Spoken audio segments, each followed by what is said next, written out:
오늘 누가복음 18장 1절부터 8절까지 말씀 같이 보았습니다.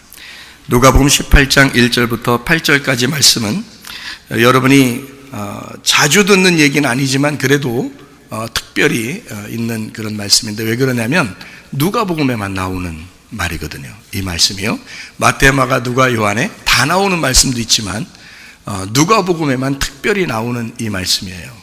이게 과부와 재판장의 비유, 이런 이야기입니다. 이 이야기를 이렇게 들으면 여러분 어떤 생각이 들어와요? 우리가 막 매달리고 기도하면 다 들어줄 거다, 이런 생각이 속에서 불현듯 일어나죠.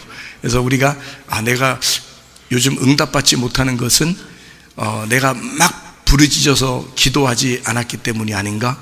혹시 이런 과부처럼 이렇게 하지 못해서 내가 응답을 못 받은 것은 아닌가? 이런 생각이 들어올 때가 가끔 있죠. 그래서 이 과부처럼 내가 막 기도해야지, 그러면 하나님 들어주실 거야 라고 생각을 하게 되는데, 그렇게 해서 들어주는 건 아니에요. 잘 생각해 보시면 그렇게 했기 때문에 들어줬다? 그건 아니라는 거죠. 그럼 어떻게 해서 이 과부의 기도를 들어주셨는가? 하나님은 재판장이라고 하는 사람이 들어줄 정도면 하나님은 오죽 들어주시고 싶겠습니까? 그렇죠?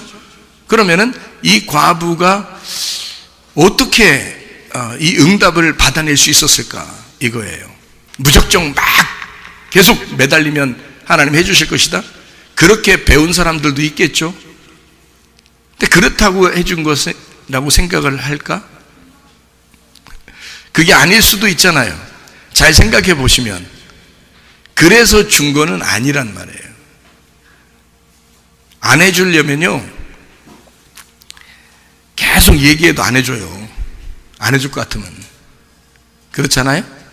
계속 한다고 안 해줄 거를 해주겠어요? 여러분? 예를 들어서 애가 엄마 칼 줘, 칼 좀 줘봐.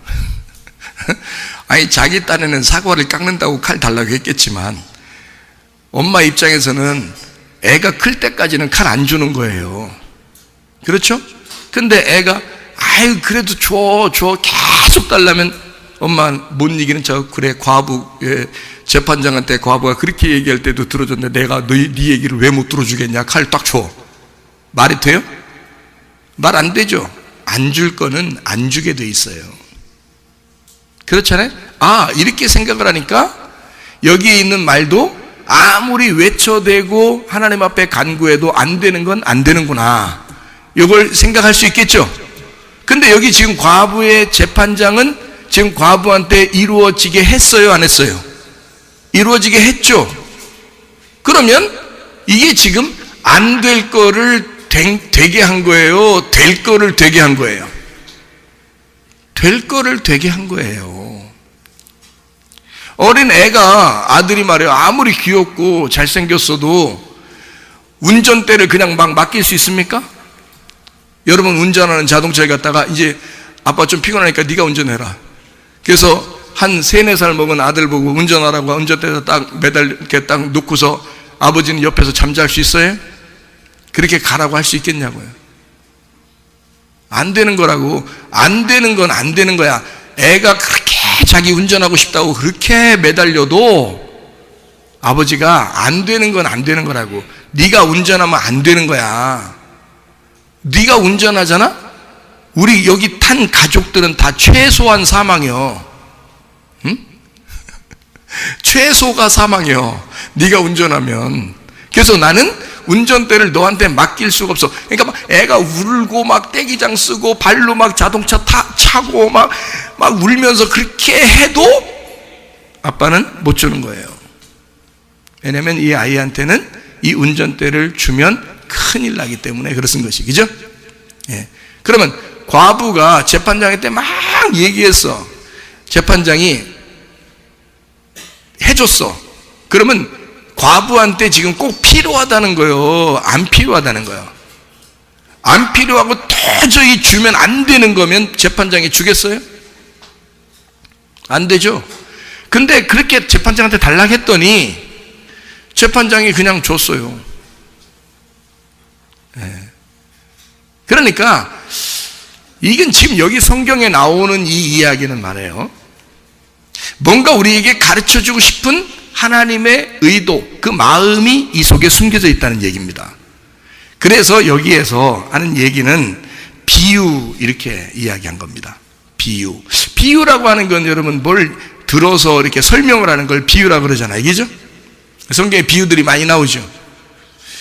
잃은 양, 드라크마, 탕자의 비유도 나오죠. 누가복음 15장에 나와 있는 아주 독특한 얘기들입니다. 그죠? 탕자의 이야기도 누가복음 15장에 나와 있는, 이 누가복음에 나와 있는 이 탕자의 비유도 누가복음에만 나오는 얘기예요. 아주 독특한 얘기죠. 그러면 과부와 재판장의 이야기도 아주 독특한 얘기입니다. 그러면 탕자의 이야기에서 누가 아버지의 상속을 받았다고요? 결국에는 탕자가 아버지 상속받습니다. 그렇죠? 집에 있는 아들은 아버지가 그냥 얘기로 그런 거지, 얘기로, 말로 그런 거지. 아버지가 가지고 있는 게 다 네 거 아니냐? 이렇게 얘기한 거죠. 실제로 반지를 빼서 준 아들은 누구라고? 탕자라고. 돌아온 탕자에게 반지를 빼줬다는 얘기는 자기 집의 주인이 되게 만들었다는 얘기예요.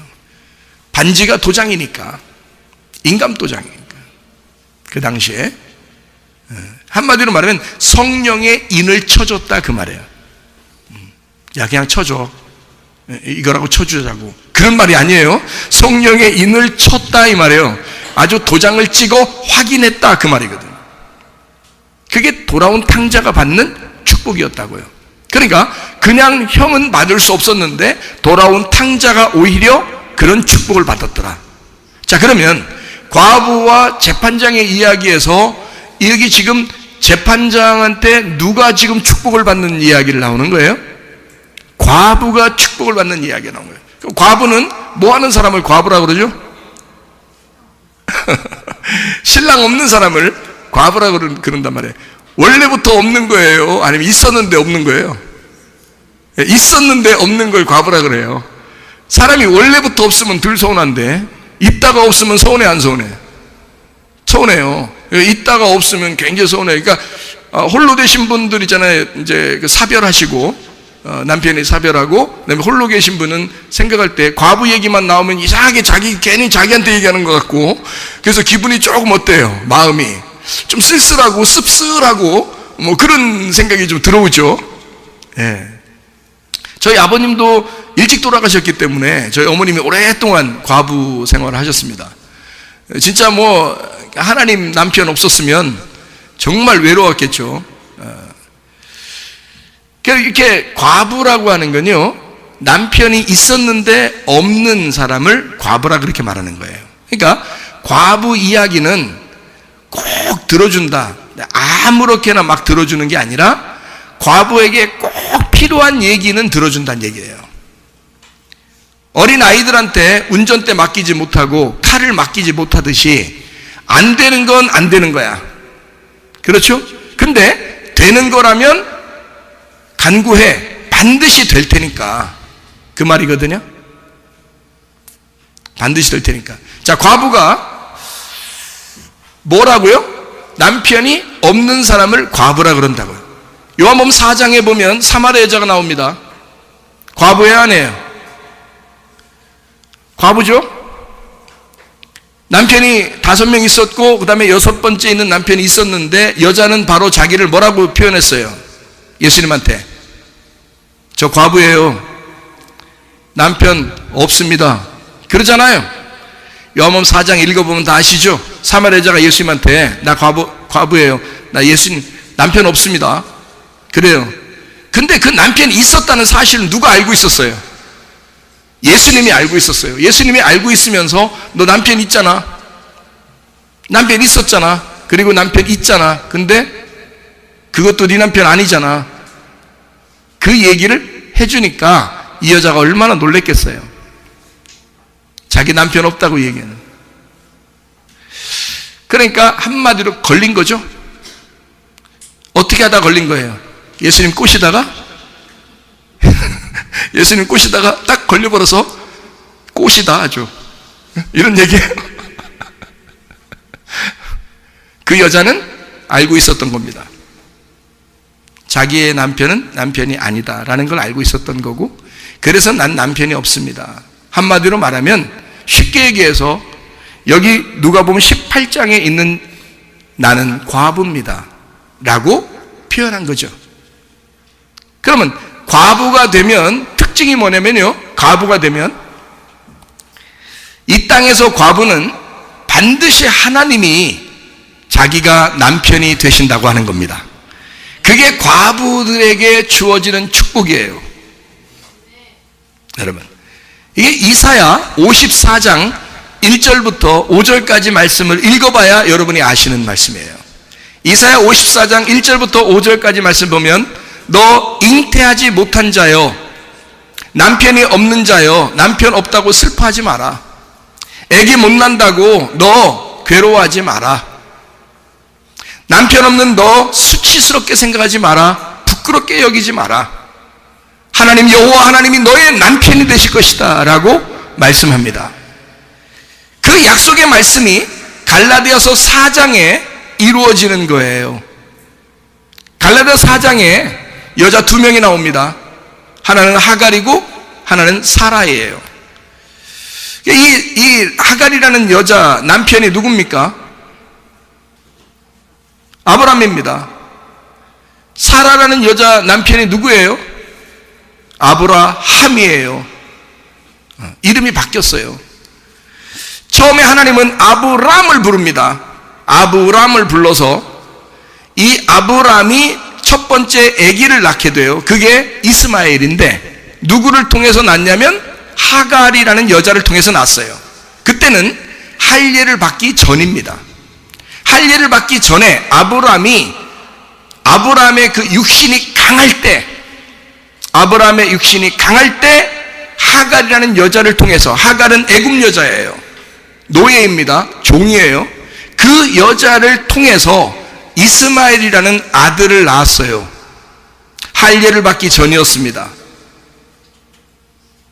근데 사라를 통해서, 이제 하갈을 통해서 이스마엘 낳고 난 다음에 하나님은 아브라함에게 뭐라고 말하면 너 할례 받아라 그래요.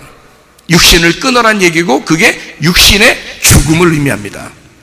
너 육신적으로 죽어야 된다. 너의 힘이 죽어야 된다는 말이고, 너의 지식이 죽어야 된다는 말이고, 너의 생각이 죽어야 된다는 말이고, 네가 이제까지 의지했던 남편이 죽어야 된다는 말이에요. 그게 아브람이었다는 것입니다. 아브람이 죽어야 돼. 그래서 하갈과 이스마엘을 낳고 난 다음에 하나님이 너 육체의 할례를 받아. 육체의 할례를 받고 마음의 할례를 받아. 육체의 할례, 마음의 할례를 받았어. 그리고 난 다음에 아들을 하나 주셨는데, 사라를 통해서 이삭이라는 아들을 주신 거예요. 그러니까 이스마엘이 나온 것과 이삭이 나온 것은 둘 다 아브라함이 낳았어요. 그런데 할례를 받기 전에는 이스마엘을 낳았고, 할례를 받은 후에는 이삭을 낳았다는 거, 그거 차이밖에 없어요. 둘 다 아브라함의 아들입니다. 옛날에는 한 명의 아내만 있었던 게 아니고, 그 당시에는 여러 명의 아내를 둘 수가 있었거든요. 그러니까 이스마엘이라고 해서 꼭 내쫓아야 되는 법은 없는 거예요.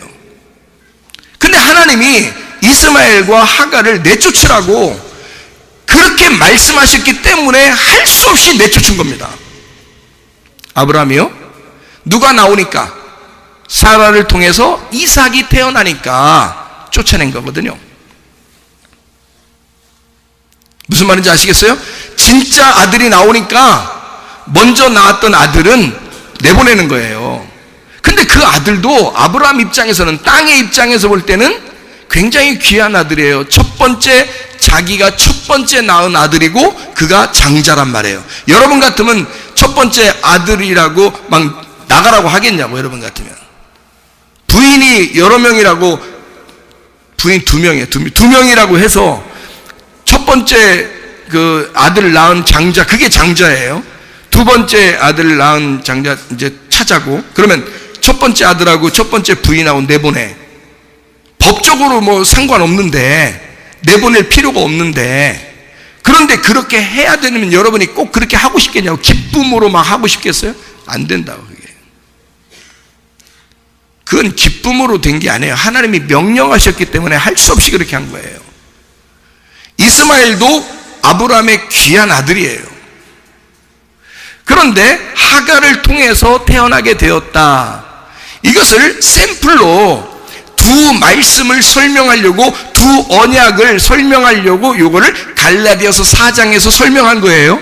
두 언약이다 이것은. 그래서 하갈을 통한 이스마엘은 시내산에서 있는 율법을 말한다.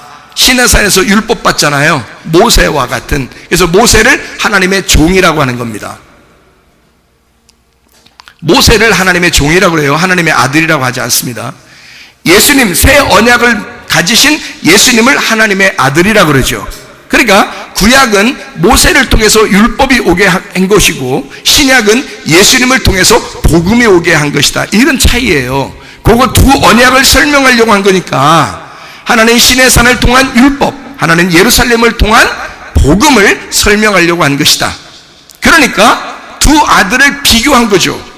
그래서 하나는 하갈 이스마엘이라고 하는 이 아들을 낳은 것은 종을 통해서 낳은 것이다. 그도 아들이지만 네가 할례 받기 전에 네가 살아있는 상태에서의 아이를 낳은 거야. 다시 말하면 네가 땅의 남편으로서 낳은 것이다 그 말이죠. 그러면 땅의 남편으로서 아들을 낳고, 이스마엘을 낳고, 그 다음에 바로 무엇이 이루어졌나요? 할례. 할례를 받고 난 다음에는 이제 할례라는 건 육체를 끊어버리고 죽여버리는 걸 말하는 거거든요. 그러면 그때 누가 죽은 거예요? 아브라함이 죽습니다. 아브라함이 죽으니까 이제는 아브라함이 더 이상 있어요, 없어요? 없죠. 이제 아브라함이 되는 거란 말이에요. 아브라함이라는 게 죽었단 말이에요. 그러니까 죽으니까 이 땅의 남편이 있어요, 살아있어요, 죽었어요? 죽었다고. 땅의 남편이 죽었으니까 여자는 뭐가 된 거예요? 과부가 된 거라고요. 그래서 사라가 과부가 된 거라고요. 처음에 나올 때는, 하란에서 떠나서 나올 때는, 생각해봐. 가나안 땅에 올 때, 나올 때는 누구하고 누구가 나왔어요? 아브라함과 사라가 나왔어요. 땅의 남편 하나 의지하고 사라가 같이 나왔거든요. 근데 할례를 행함으로써 아브라함이란 땅의 남편이 죽었어. 그러니 사라가 이제는 과부가 된 거야. 이해가 돼요? 사라가 과부가 되니까 이 과부된 여자가 아기를 낳을 수 있어요, 없어요? 없죠. 할례를 받아서 육체가 죽어버린, 아브라함이 죽어버린, 남편이 사라져버린 이 여자에게 이제는 누구의 아들을 낳겠냐 이 말이야. 하나님이 씨를 잉태하게 해서 하나님의 아들을 낳게 하는 거예요, 이 사라에게. 그래서 아브라함이 되고, 하나님이 할례를 받고 난 다음에 그 아브라함을 통해서 하나님의 아들을 심어놓는 거예요, 사라에게. 그러니까 사라가 낳은 아들은 하나님의 아들이 되는 거지. 이해가 되겠어요? 그래서 아브라함이 살아있을 때 낳은 아들은 이스마엘, 사람의 아들이 되는 거고요. 할례를 받고 난 다음에 아브라함이 이제 씨를 줘서 아이를 낳는 것은 하나님의 아들이 되는 것이다. 이게 두 언약의 말씀이다. 그래서 구약의 율법을 신약의 복음이라는 예수가 완성시키는 것이다. 이거를 말씀하기 위해서 갈라디아서 4장을 설명한 것입니다. 자, 그러면 성경적으로 보면 이 땅에서 얘기 아니고 하늘에 있는 이야기로 본다면 성경적으로는 누가 아이를 낳아야 진짜 아들을 낳는 거예요? 과부가. 그렇죠. 과부가 아들을 낳아야 진짜 아들을 낳는 것이라 이 말이죠. 남편이 있는 자가 아들을 낳으면 진짜 아들이 아니라 가짜 아들을 낳는 거죠. 첫 번째 아담을 낳는 거죠. 근데 하나님의 아들, 할례를 받고 난 다음에 껍질이 벗겨지고 육체가 사라지고 내가 죽은 상태에서 하나님이 나의 남편이 돼서 과부인 나에게 씨를 심어서 진짜 알맹이를 나오게 할 때는, 그때는 이삭이라는 하나님의 아들이 잉태하고 출산하게 만들어 놓는다는 거죠. 그게 진짜 아들이라는 거죠. 이해가 되겠습니까? 그러니까 과부는 슬퍼해야 된다, 슬퍼하지 말아야 된다. 슬퍼하지 말아야 된다. 슬퍼하지 마라. 왜? 내가 너의 남편이 될 거니까. 하나님이 우리에게 말씀하시는 겁니다. 그러니까 이 과부는 무엇을 자기가 구해야 되겠어요? 나는 과부입니다 라는 것을 주장해야 되겠죠. 나는 과부입니다 라는 걸 주장하는 거예요.